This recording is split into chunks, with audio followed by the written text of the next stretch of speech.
Yeah, and the funny thing is, if you're trying to stop drinking, you need something better than alcohol. And alcohol's pretty good. Yeah. So you better find something a lot better, man. Yeah, and it is. And then esteemable people do esteemable things. It's like, yeah, well, you want to figure out something that you're doing with your life that's worth not getting drunk and screwing up. Yeah. Part of the reason people drink alcohol is to get rid of their responsibility. I mean, that's, you know, you hear people drink because they have problems. It's like, yeah, no. Some people drink because they're anxious, and alcoholics drink because they're in withdrawal. But young people drink because they're sick and tired of being responsible, because it's annoying. It's like, so I'll drink enough, I won't care about the medium to long-term consequences, because alcohol, that's exactly what alcohol does. It doesn't make you ignorant of the medium to long-term consequences, but it makes you not care about them. You know, you might say, well, why do people drink too much? It's like, if you like alcohol, that's a stupid question. Right, it's like, why do people drink too much? Well, because it's great. Yeah. You know, it's like, okay, so why stop? Well, you do stupid things when you're drunk.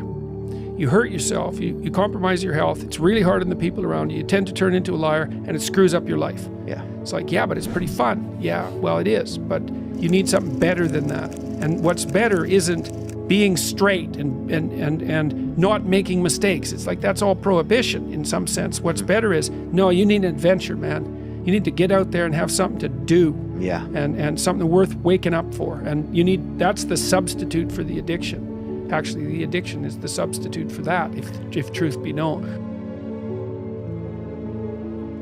If you are an effective writer and speaker and communicator, you have all the authority and competence that there is.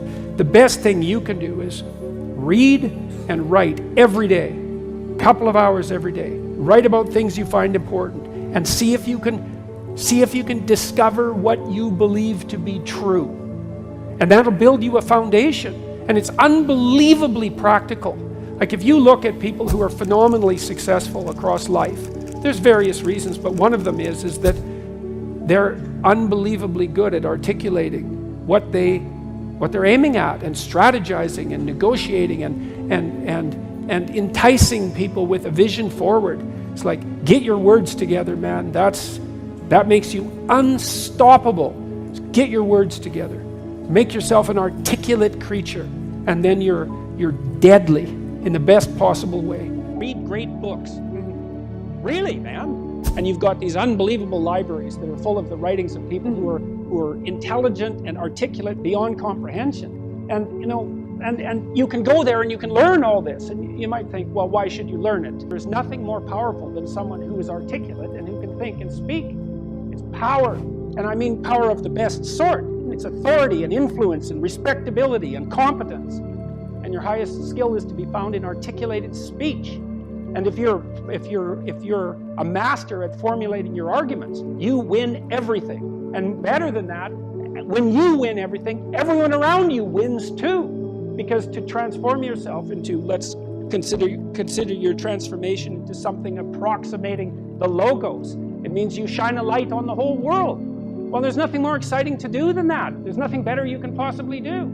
You transform yourself into something that's articulated and sensible and grounded in history and knowledgeable and wise, man. You can do anything you want, and hopefully anything you want for good. Because if you have any sense, everything you want to do would be for the good, because there's nothing more compelling or meaningful or useful in combating the tragedy of life than to struggle with all your soul on behalf of the good.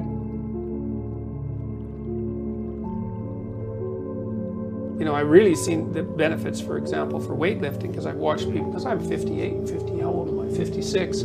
I've really noticed the difference between people when they age, between people who laid down a good physiological platform when they were young and those who didn't, because if you haven't worked out weights particularly, I would say, you start to get pretty soft in your 30s and your cardiovascular system starts to go, and really early. The other thing too is the best thing you can do to maintain cognitive ability isn't to do exercises like lumosity. It's not brain exercises that keep you sharp, it's exercise.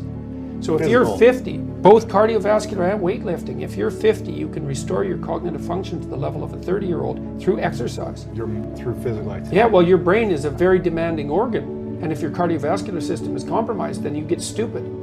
And so, yeah, it's really... So the less you move and the bigger you get, the more stupid you become. Yeah, well, because you compromise its function, because the brain is it's the organ that uses more. It's very metabolically demanding, and so if you're not in good physical shape, then one of the things that suffers most greatly is your cognitive function.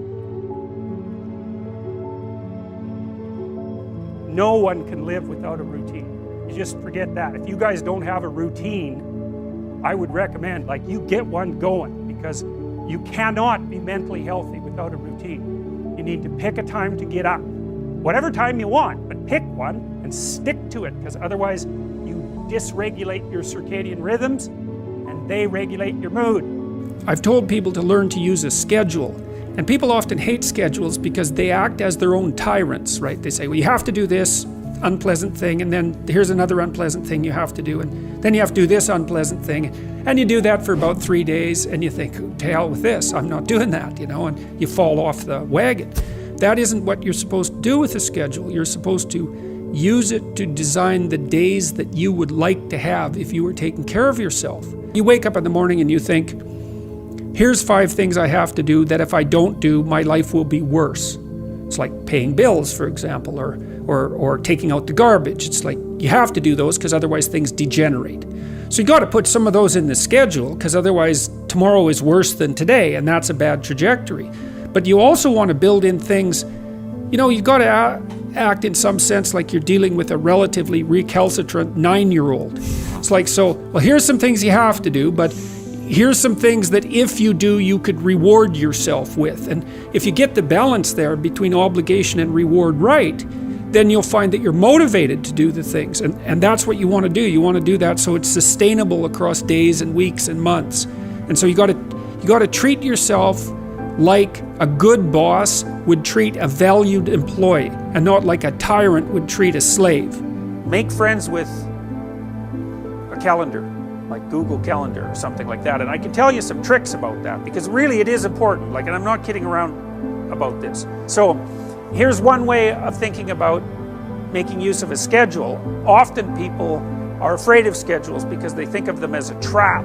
You make a schedule and that's like this little prison that you have to live inside, and all you're doing in your schedule is putting down things you have to do or should do, and so there's not a lot of fun in that.